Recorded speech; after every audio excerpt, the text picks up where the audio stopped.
I think, said the gander, it's T-double-E-double-R-double-I-double-F-double-C-C-C-C-C.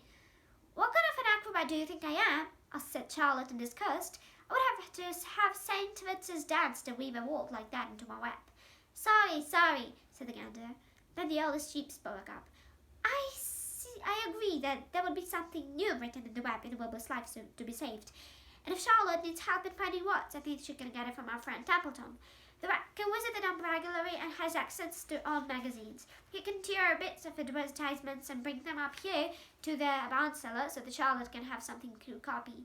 Good idea, said Charlotte, but I'm not sure Templeton will be willing to help. You know how he is, always looking out for himself, never thinking of the other. Well, I bet I can get him to help, said the old sheep.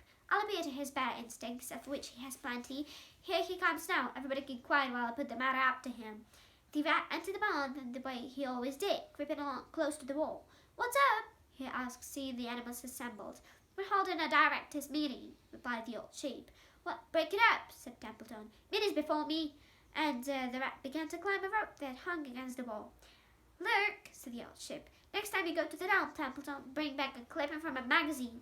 Charlotte needs new ideas so she can write messages on her web and save Wilbur's life. Let him die, said the rat. I should worry. You'll worry all right when the next winter comes, said the sheep. You'll worry all right on 0 morning next January when Wilbur is dead and nobody comes here with a nice pail of warm slops to pour into the throat. Wilbur's leftover food is your chief source of supply, Templeton. You know that. Wilbur's food is your food. Therefore, Wilbur's destiny and your destiny are closely linked. If Wilbur is killed and his throat and empty after day, you grow so thin we can look right through your stomach and see objects on the other side. Templeton whispered quiet. Maybe you're right, he said gruffly. I'm making a trip to the dump tomorrow afternoon. I'll bring back a magazine clipping if I can find one. Thanks, said Charlotte. The meeting is now adjourned. I have a busy evening ahead of me. I've got to tear my web apart and write terrific. Wilbur blushed. But I'm not terrific, Charlotte. I'm just about ever terrific.